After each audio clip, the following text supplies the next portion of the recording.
What's up, YouTube? I had to come back and give y'all another story. By the time you get this story, I should be and hope to be in San Juan, Puerto Rico. Yeah, I told y'all I'll be doing some traveling this year. And so this is the beginning of my traveling for this year. And I'm going to leave y'all with this story.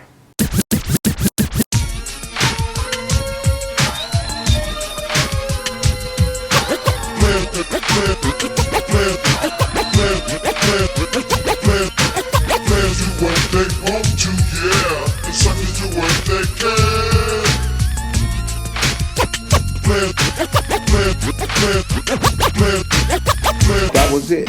I never stopped banging. I started banging hard, then I got so hard till it was a shame. Welcome to another episode of kevmacvideos, true stories. So this story takes place, I'm gonna say late 1980s, man. I really don't know the date. I'm gonna just throw that out there, late 1980s. And it was involving a bank lick. And the reason why this story is significant is because the last story I talked about selling the house. Any regrets? Do I regret selling the house that I grew up in, brag about, have so many memories of, 5506 Eileen Avenue, directly across the street from 54th Street Elementary School? And my answer is no. Do I miss it? Yes. The criminal activity took place there, and just not a healthy environment, right, at the time that we sold. So, or even over the course of several decades. But this particular time, we got a certain group of homies that's coming by the house. We got some young homies, we got some homies my age. But the young homies are up and coming. The young homies haven't established a reputation yet. They're down, they're solid. The homies know they're gonna become some good solid homies, but they're young at the time.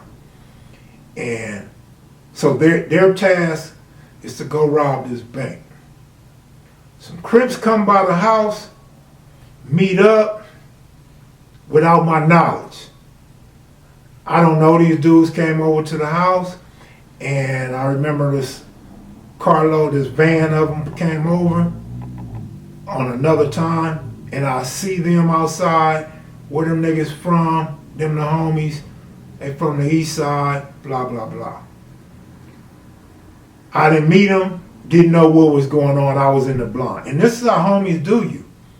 Homies won't tell you why they at your house. Homies will call enemies over to your house and let them know where you live at, but not where they live at. They'll have this planning these meetings near, across the street from your spot and all of that stuff, but not theirs. And so one day I'm at home, I'm chilling, man. I'm chilling, I ain't doing shit. You know what I'm saying? Typical day for me, just kicking back, waiting for some sports to come on to place a bet. Probably got a 9mm just laying on the table or something. And some niggas come knock on my door. If I get up, I go to the door. And they got burners. They like, what's up, cuz? Where them niggas at, cuz? What are you talking about? Yeah, them niggas, cuz. We looking for them niggas, cuz. And they say their name. I'm like, I don't know. They don't live here. Yeah, cuz. Well, tell them niggas it's on, cuz. It's on and all that. I'm like, all right. So I go get my blammer. I come back outside to see what's up. Them niggas take off, dissing the hood and all that. You know, I don't bust. I wasn't gonna bust. It was just for protection reasons and to see what was going on outside. And so they took off, and I go tell the homies, man, some niggas came by looking for y'all.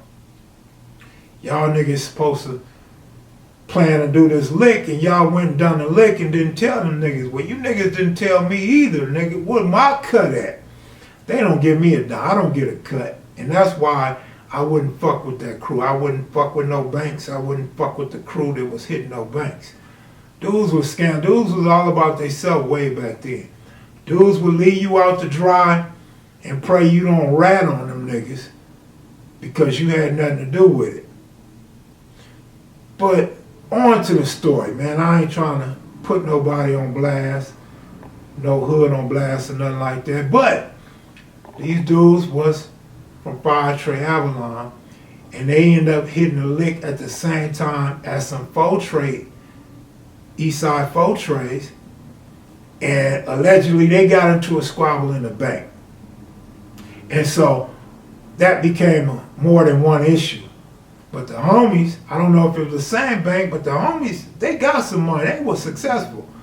Them niggas was cool in they new khakis, they khaki suits, nigga, and they fresh chucks. I'm sure the older homies got the bulk of that money. But for the most part, I'm telling this story because living at that house, nigga, you never know when the faux trays or the fire trays gonna come through. You don't know if the faux trays or the Avalons is tripping off me. You don't know if they gonna take it out on me, like, nigga, just cause I'm their homeboy. Or might think I'm lying. You know what I'm saying? You don't know what would have happened. That could have been some serious gunplay right there. I could have went to jail for a shooting or whatever if I didn't get shot or killed. So it's those situations that remind me of why it was cool to leave Eileen. Like, and this happened way before I went to prison. This happened way before I did a violation and faced other cases.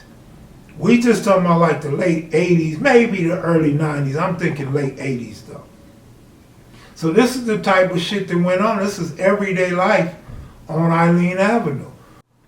We shot dice at this house. You know what I'm saying? People come through with burners. And then you got people that burn rubber and bring attention to the spot. You got people that's mad that'll shoot a gun up in the air when they leave. You know what I'm saying? You got people that's yelling cuz and crip whistling and bringing attention to the house. People pulling up, bumping music on Harley Davidsons, in trucks, in cars. You know, the homies pull up, get their Dayton shined up, get their motorcycles cleaned up, waxed, you know what I mean? Get their car done, detailed, so they could go out on Crenshaw on Sundays. This was actually a house full of activity, full of all kind of activities and festivities.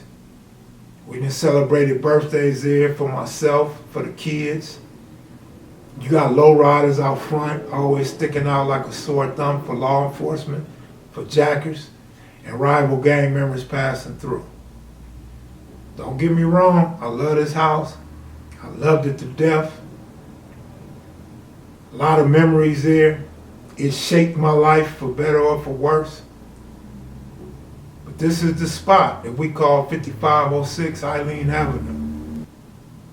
The homies was always welcome here. Open door policy. Unless you was really scandalous or nigga I couldn't trust, you gotta stay outside. But my real ones, y'all can use the bathroom, y'all can go use the phone. Nigga, you need to use the kitchen, you can use the kitchen. Whatever the situation was, homies knew they could always come to my spot. And when I call this my spot, because when I come home from prison the first time, moms had already passed. So this is my spot. My sister was in and out with her kids. My nephew was in and out with me. And so I was always there. And I was always dirty. No matter what you may think of me or how you may view me, we was always dirty in that house in one aspect or the other. Simple and weird things like this would happen at this house. I remember one time this white lady and this white man came over. And they claimed to be a couple. They claimed to be husband and wife. The wife she was a pretty decent woman. I'm checking her out. She could have been like a district attorney. She could have been a detective. But she told me she lived in that house in the 60s. They grew up in that house in the 60s. And she always wondered what happened to the house. She wanted to see the inside of the house. She wanted to show her husband. Her husband tried to convince me that she always talks about this house and it would be so great if they could see the inside of this house. No, you can't see the inside of this house. you're gonna smell crack paraphernalia being cooked. You might find a gun or some bullets. You might see some pictures of some gang members. Computers. There's things in this house that I don't want you to see because you're a stranger, I don't know who you are, and you white. It's a good chance you are associated with or employed by law enforcement. It's just random shit like that that happened at that house. From what I know of, my phone was tapped at that house. Luckily, I had just moved out, so they didn't get no wiretaps of me speaking on the phone. They had several investigations, 2-week-long investigations at that house, watching me and all that. You had, I told a story once of the ATF guy. Well, yeah, Santa Monica Police Department. Dude was next door on a telephone pole watching the house. Dude was taking pictures of the side of the house where my room was located. Through the blinds, he got a snapshot of a shotgun in my room. You know what I mean? So things like this, nobody wants to be up under this type of watch. You know what I'm saying? This kind of low key. I'm not comparing myself to nobody else or making myself be no bigger, but this is like watching Malcolm X, Martin Luther King, or the Black Panthers, bro. I was always up under investigation, as it seems. Keep in mind, we right across the street from an elementary school, right across from a playground. So anything criminal, you know, that's like emphasized, like, nigga, you are a thug and you are the worst kind. The whole female thing was another issue.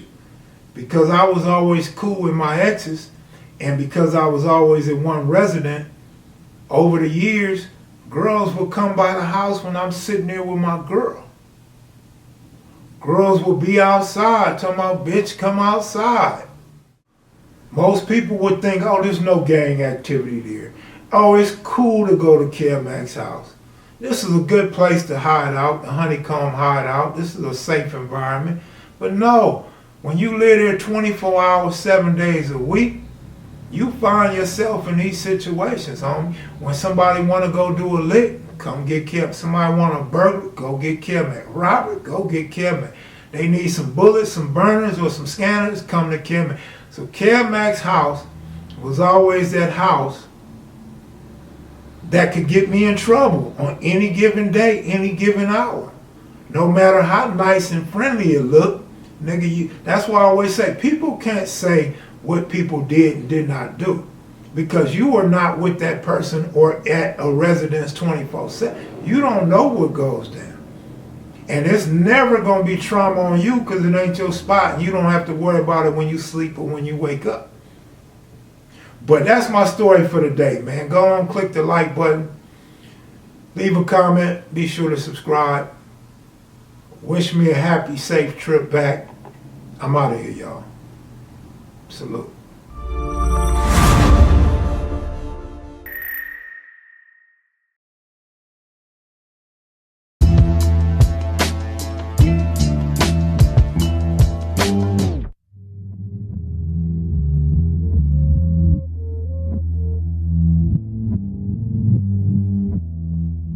Nigga, I'm from my lane.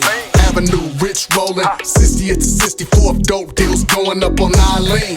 57 up to 54th, got the dope pushin' for the fiends. Get my money up on 9 lane. 5501 South 5 lane. 54th elementary, right in between. 57, 54th in the 70s.